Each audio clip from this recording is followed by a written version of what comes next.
Review exercise unit number 1 का question number 6 है, find to rational numbers between 4 and 5। हमें 4 और 5 के दरमियान दो रैशनल नंबर्स फाइंड आउट करने हैं। सो आए सॉल्यूशन स्टार्ट करते हैं।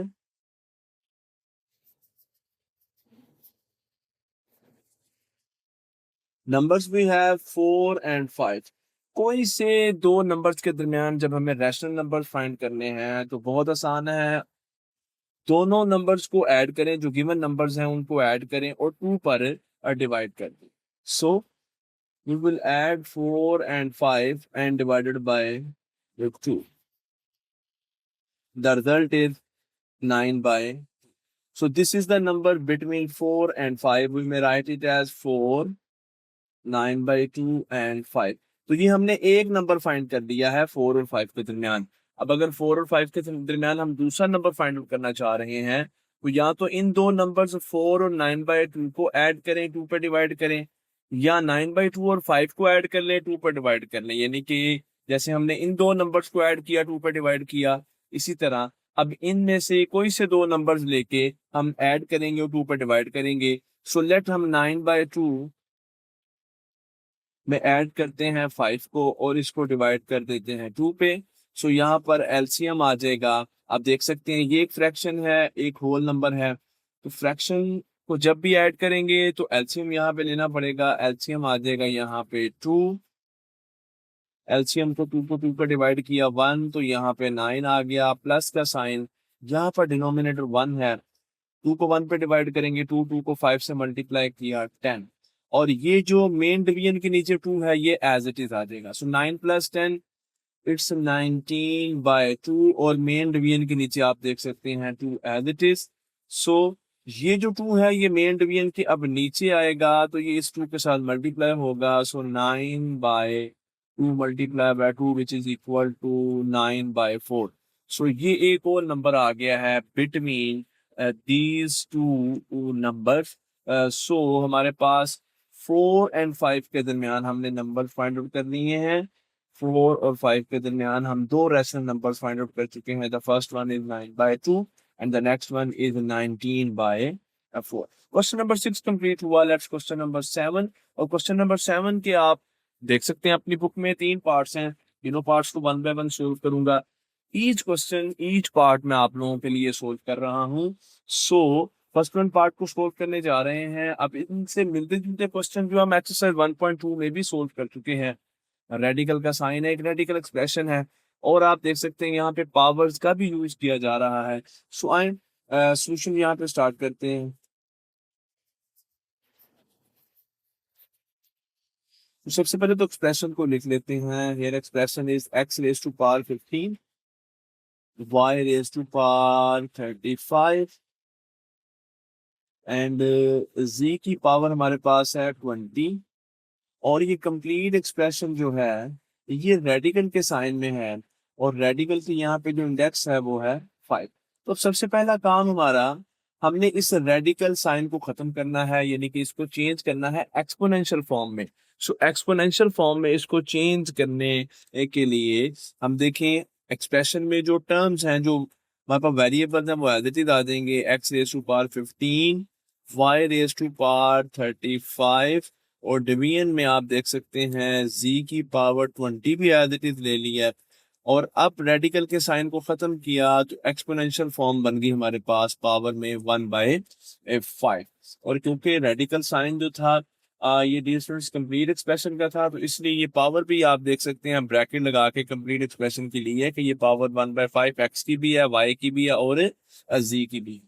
अब यहाँ पर लॉज ऑफ एक्सपोनेंट्स यानी कि पावर्स के जो कवानीन है वो यहाँ पर यूज होंगे। ये एक वेरिएबल x है, इसकी पावर 15 भी है और ये पावर भी है। y की पावर 35 भी है, ये भी है। z की पावर 20 भी है और ये पावर भी है। सो जब किसी वेरिएबल की, जब किसी बेस की दो पावर्स आ जाएं तो फिर दोनों पावर्स आपस में मल्टीप्लाई हो जाती है। सो इसी कानून को यूज करेंगे। x की पावर 15 के साथ मल्टीप्लाई कर देंगे जो इसकी पावर है 1 बाय 5। नेक्स्ट y की पावर 35 के साथ मल्टीप्लाई कर देंगे 1 बाय 5। और फिर आप देख सकते हैं कि हमारे पास नेक्स्ट जो वैल्यू है वो डिवीजन में है, जी की पावर 20 है और इसके साथ भी मल्टीप्लाई कर देंगे 1/5 को। देखते हैं क्या रिजल्ट हमारे पास आता है।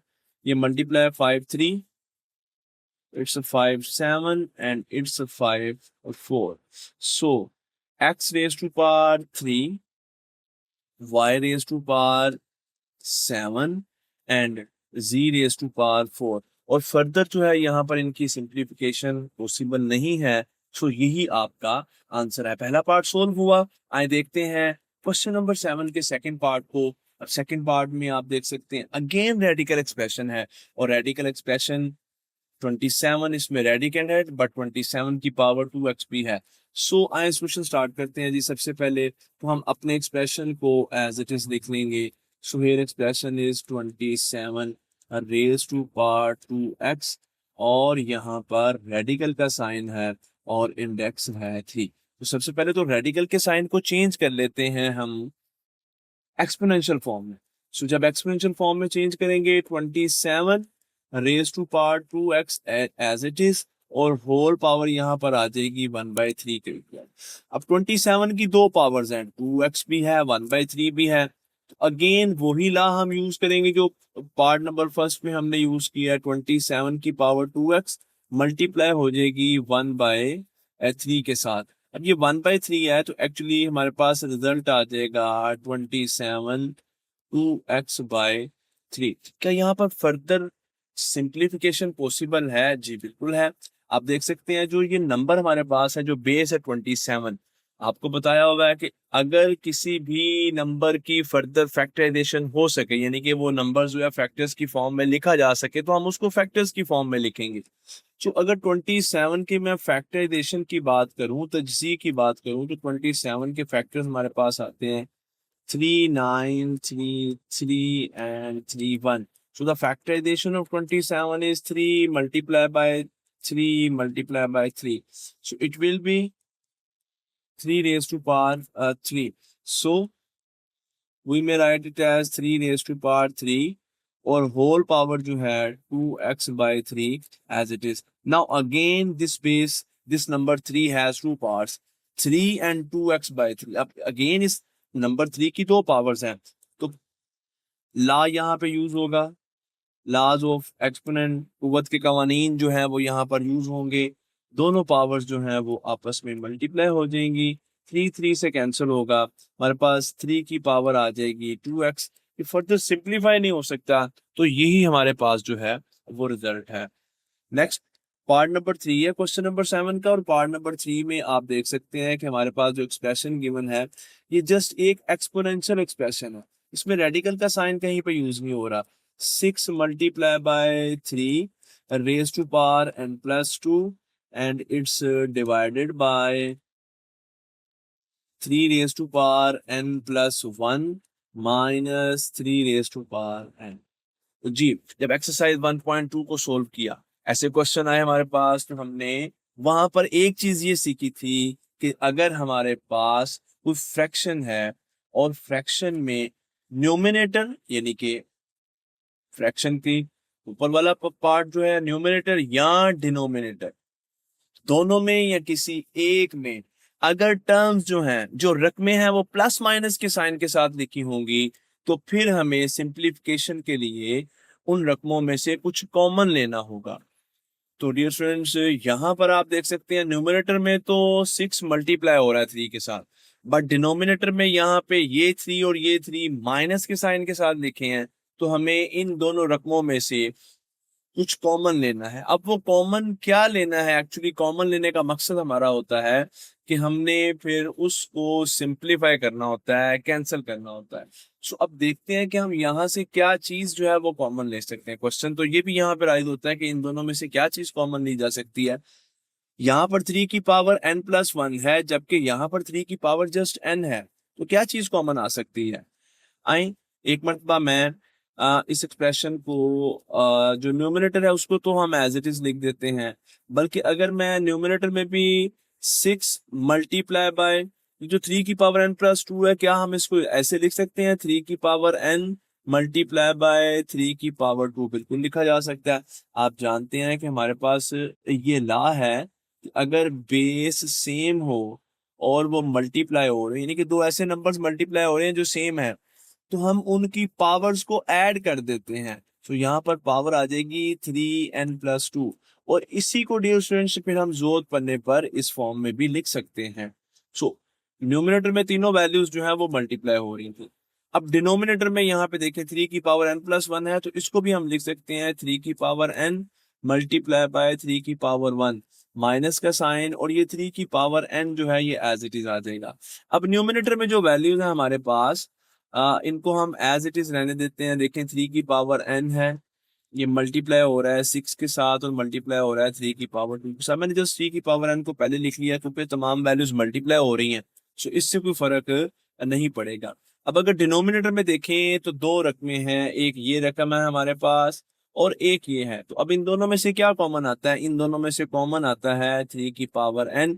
जैसे ही हम कॉमन लेते हैं, ब्रैकेट स्टार्ट कर देते हैं, तो यहाँ पर हमारे पास 3 की पावर 1 रह गया, माइनस का साइन, और यहाँ से 3 की पावर n जब कॉमन आ जाएगा, जब कंप्लीट जो है रकम कॉमन एज ए कॉमन हम निकाल लें, तो वहां पर 1 रहता है, याद रखें यहाँ पर 0 और नहीं लगाना। ले जी स्टूडेंट्स, अब हमारा मकसद जो है वो कंप्लीट हो गया कॉमन लेने का। 3 की पावर n जो है 3 की पावर n से कैंसिल हो गई। हमारे पास न्यूमिनेटर में रह गया 6 मल्टीप्लाई बाय 3 की पावर 2, तो 3 की पावर 2 है 9 के equal. It's divided by 3 - 1 and 3 - 1 is equal to 2। बस इसको सिंप्लीफाई कर लें। अब 6 multiply by 9, 6 multiply by 9 is equal to 54 divided by 2, और 54 को जब हम 2 पर डिवाइड करेंगे तो रिजल्ट आ जाएगा 27 के इक्वल। क्वेश्चन नंबर 7 के तीनों पार्ट सोल्व किए हैं, तो क्वेश्चन नंबर 7 यहाँ पे कंप्लीट हुआ। मूव करते हैं towards the question number 8। Question number 8 हमें ये कहता है the sum of 3 consecutive odd integers is 51, find the 3 integers. 3 ताक अदद ओड इंटीजर्स। मैं कोशिश करता हूँ साथ साथ उर्दू मीडियम जो स्टूडेंट्स हैं उनको भी जो है वो साथ साथ क्लियर करता जाऊँ। आप लोग अपनी जो बुक में अगर स्टेटमेंट देखें क्वेश्चन की, तो 3 मुसलसल ताक अदाद का मजमूआ 51 है। हमें वो तीनों ताक अदाद जो है वो मालूम करनी है। तो इससे मिलता जुलता क्वेश्चन भी हम एक्सरसाइज 1.3 में कर चुके हैं। वहां पर हमने मुसलसल अदाद जो है 3 मुसलसल अदाद का मजमूआ उसको देखा था। सो अगर यहाँ पर ओड नंबर्स को यानी कि ताक अदाद को डिस्कस किया जा रहा है, तो हम पहले ताक अदाद को देख लेते हैं कि ताक अदाद होते कैसे हैं। आप जानते हैं ताक अदाद ऐसे अदाद हैं, odd integers are the integers which are not divided by 2, जो 2 से डिवाइड नहीं हो सकते। सो 1, 3, 5, 7, 9, 11 एंड सो ऑन। सो ये वो नंबर्स हैं, लाइक मैं यहाँ पे कुछ और एडिशन कर देता हूँ, 13, 15, 17 एंड सो ऑन। सो ये डियर स्टूडेंट्स हमारे पास नंबर्स हैं। अब इनमें क्या स्पेसिफिक पैटर्न है? बस ये कि ये 2 पे डिवाइड नहीं होते हैं। और अगर हम ये देखें कि हर अगला नंबर कैसे आता है, तो डियर स्टूडेंट्स हर अगला नंबर हमारे पास आता है जब हम प्रीवियस नंबर में 2 जो है वो ऐड कर देते हैं। 2 ऐड करेंगे, 1 + 2 3, 3 + 2 5। इसी तरह हमारे पास जो है आप देखें 5 + 2 7 के इक्वल आ जाएगा। सो हर पिछले ताक अदद में अगर हम 2 ऐड करेंगे तो हमारे पास जो है वो अगला ताक अदद आ जाता है। सो आए अब सोल्यूशन जो है मैं यहाँ पे स्टार्ट करता हूँ। लेट कर लेते हैं, फर्ज कर रहे हैं first odd integer is equal to x। Simple हमने x के इक्वल जो है अब वो लेट कर लिया है। सो अब हमारे पास जो सेकंड हमारा ओड इंटीजर है, नेक्स्ट जो ओड इंटीजर है वो कैसे आएगा? अभी हमने ओड इंटीजर्स को जो है ताकदाद को हमने यहाँ पर देखा है, हमें ये पता चला है कि हर अगला ताकदद पिछले ताकदद में 2 जमा करने से आता है। सो अगर हम इस x में 2 ऐड कर देंगे, x + 2, तो हमारे पास नेक्स्ट जो है सेकंड ओड इंटीजर आ जाएगा। और इसी तरह हमारा जो थर्ड ओड इंटीजर है वो हमारे पास इक्वल आ जाएगा।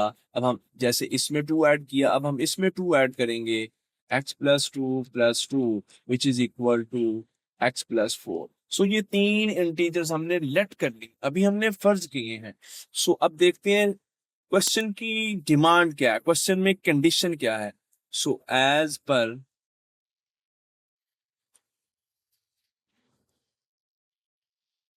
कंडीशन, तीनों ओड नंबर्स को जब ऐड करेंगे जो इनका सम है वो 51 के इक्वल आएगा।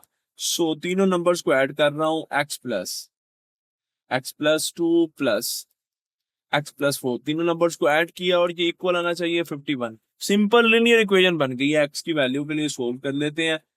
x is equal to 3x plus 2 और 4 दो कांस्टेंट है, 6 और यहाँ पर 51 एज इट इज। अब x की वैल्यू है तो x को अकेला करना है, 6 अदर साइड पे जाएगा तो सब्ट्रैक्ट हो जाएगा, 51 में से 6 को सब्ट्रैक्ट कर देते हैं। सो 3x इज इक्वल टू 45 और यहाँ से 3 जब 45 के पास जाएगा तो ये इसको डिवाइड करेगा क्योंकि इस साइड पे मल्टीप्लाई हो रहा है। सो 345 को जब 3 पर डिवाइड करेंगे तो वैल्यू आ जाएगी 15। हमारे पास x की वैल्यू आ गई है 15। और याद रखें ये जो x है ये हमारा फर्स्ट ओड इंटीजर भी है, यानी कि हम अपना पहला ओड इंटीजर फाइंड कर चुके हैं। सो हम लिख सकते हैं फर्स्ट ओड इंटीजर x के इक्वल है और x की वैल्यू आ गई है 15। 15 ओड नंबर होता है जी, बिल्कुल ओड नंबर है। सेकंड ओड नंबर,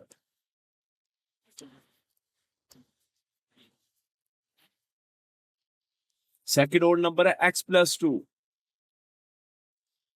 15 में 2 ऐड करेंगे तो इट विल बी 17। और इसी तरह थर्ड ओड नंबर हमारे पास आएगा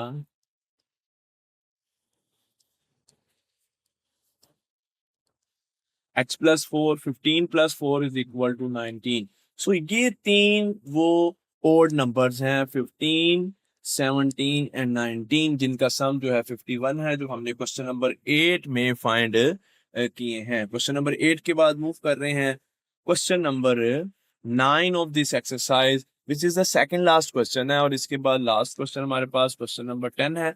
सो क्वेश्चन नंबर 9 को देखते हैं। Abdullah pick up 96 balls and place them into two buckets. One bucket has 28 more than other bucket.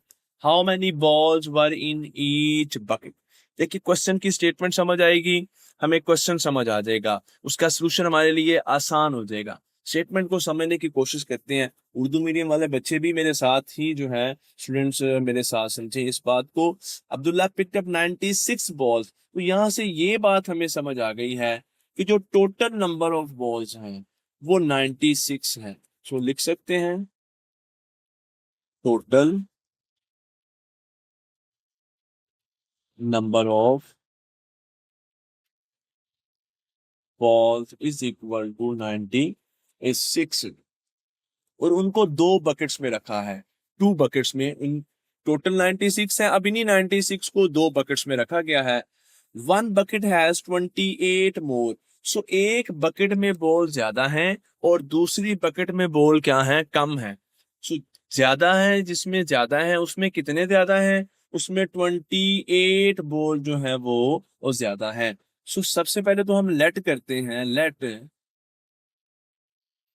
अब जब इस बात को भी समझे, एक बकेट में जब हम बॉल ज्यादा रख देंगे तो एक्चुअली हम उस बकेट को लार्जर बकेट कह सकते हैं, और जिसमें बॉल कम है उसको हम जो है वो स्मॉलर बकेट कह सकते हैं। अब लेट करेंगे बॉल्स इन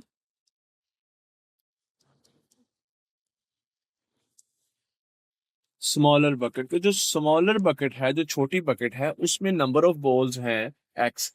अब ये भी क्वेश्चन आपके ध्यान में आ सकता है कि सर हमने लार्जर बकेट में एक्स जो है वो क्यों नहीं लेट किया। तो इस बात को समझे, लार्जर बकेट में 28 बॉल ज्यादा है किससे, स्मॉलर बकेट से। यानी कि ये दो बकेट्स हैं, लेट्स सपोज ये एक छोटी बकेट है और ये हमारे पास एक बड़ी बकेट है, यानी कि एक बड़ी टोकरी है। अब इसमें बॉल ऑब्वियसली ज्यादा है, कितने ज्यादा है, जितने इसमें हैं उनसे इसमें 28 जो है वो ज्यादा है।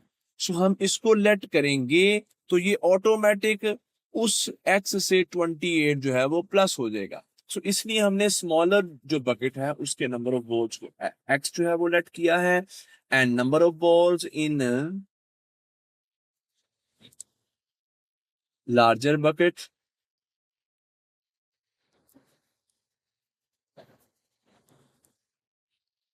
It's equal to x plus 28।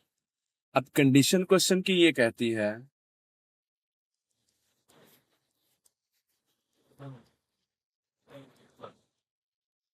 कि दोनों बकेट्स के बॉल जो हैं वो एक्चुअली 96 थे। टोटल 96 बॉल्स को ही तो दोनों बकेट्स में डाला गया, तो दोनों बकेट्स के बॉल को अगर हम ऐड करेंगे तो वो इक्वल आ जाएंगे 96 के।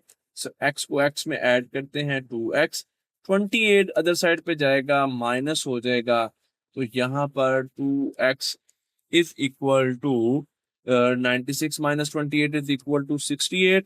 सो for the value of x हम 68 को 2 से डिवाइड कर देंगे, 2 इधर मल्टीप्लाई और इधर आके डिवाइड होगा, x की वैल्यू हमारे पास आ जाएगी 34। सो डियर स्टूडेंट्स ये x की वैल्यू हमारे पास आ गई है विच इज इक्वल टू 34। तो स्मॉलर बकेट में हमारे पास बॉल्स कितने आ गए हैं, नंबर ऑफ बॉल्स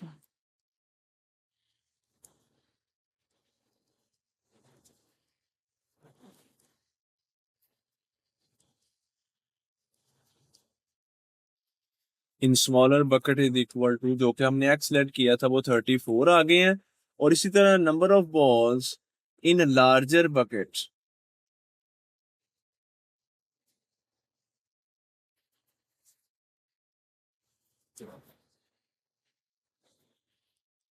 वो है x प्लस 28, यानी कि इस 34 में हम ऐड कर देंगे 28 को, तो रिजल्ट हमारे पास आता है 62।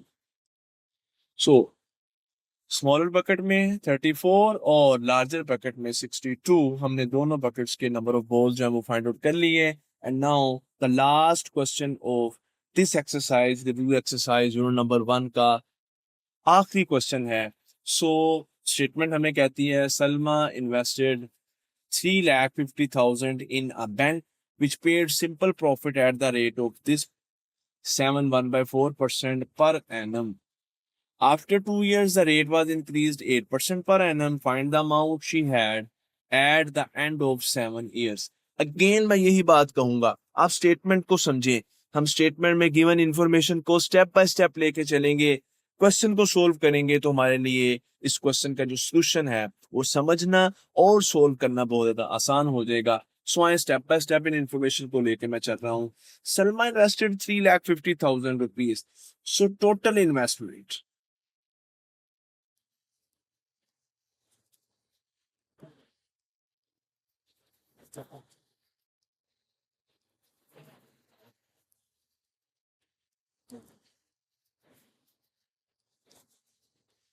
it's a 3,50,000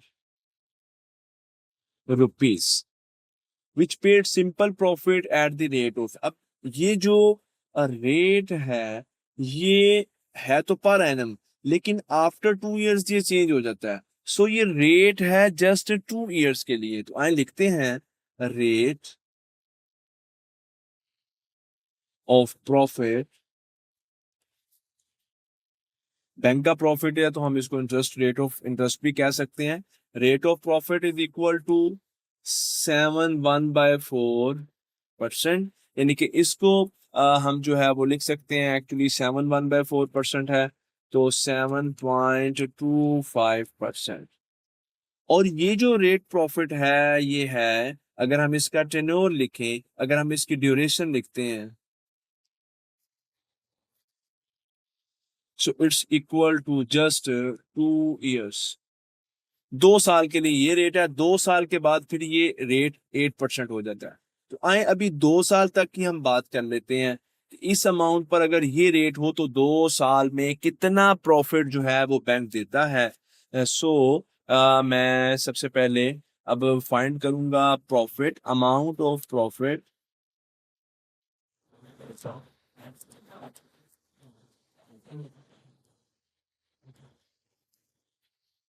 for first 2 years। तो फॉर्मूला होगा हमारे पास investment, total investment multiply by rate and multiply by duration. देखिए आसान बात है, तीन चीजें गिवन थी, टोटल इन्वेस्टमेंट, रेट और ड्यूरेशन। उन्हीं तीनों को हमने क्या कर देना है, मल्टीप्लाई कर देना है। हमारे पास इन 2 सालों का प्रॉफिट आ जाएगा इस रेट पे। तो आए अब इसको मल्टीप्लाई करते हैं, देखते हैं क्या वैल्यू हमारे पास आती है। 350,000 मल्टीप्लाई बाय, ये 7.25 है, तो 7.25 तो एज इट इज आएगा, बट ये जो परसेंटेज है ये डिवीजन में 100 आ जाता है, और मल्टीप्लाई बाय 2 भी एज इट इज आएगा।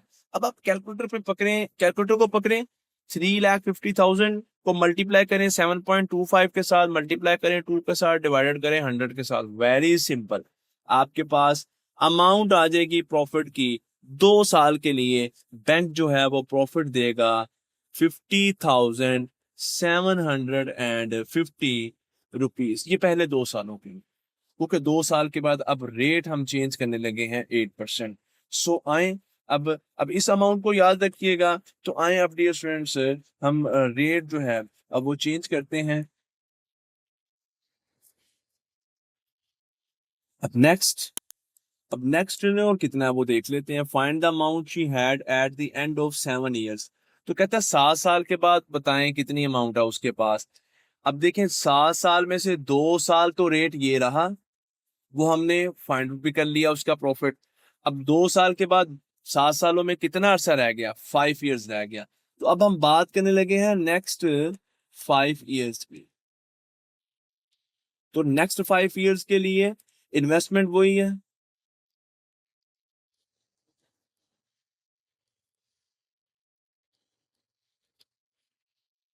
इन्वेस्टमेंट वही है हमारे पास, और रेट चेंज हो गया है।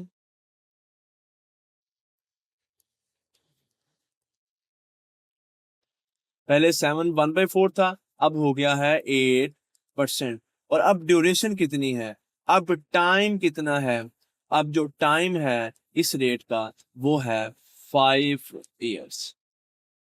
ये 7 years लिखा है, तो 7 years एक्चुअली ब्रेकअप है इसका 2 पोर्शन में, 2 साल और फिर उसके बाद 5 साल। पहले 2 साल के लिए ये रेट, फिर नेक्स्ट 5 years के लिए 8% पर एनम। आए अब यहाँ पे भी इन 5 सालों के लिए टोटल प्रॉफिट जो है वो फाइंड कर लेते हैं। फॉर्मूला क्या होगा, total investment multiply by rate multiply by time. तो इसको हम लिख सकते हैं 3,50,000 मल्टीप्लाई बाय 8, और परसेंट का जो है वो 100 आ जाएगा डिवीजन में, और 5 ऐसे साल मल्टीप्लाई होगा। अब अगेन कैलकुलेटर पकड़ें, इसको मल्टीप्लाई करें 8 के साथ, इस वैल्यू को मल्टीप्लाई करें 5 के साथ, डिवाइड करें 100 के साथ। तो टोटल प्रॉफिट फॉर 5 years हमारे पास आ जाएगा 1,40,000 रुपीज। अब क्वेश्चन में हमसे पूछा क्या है, क्वेश्चन में उसने पूछा है find the amount she had at the end of 7 years। 7 years के बाद अब उसके पास कितनी अमाउंट होगी, अमाउंट आफ्टर 7 years।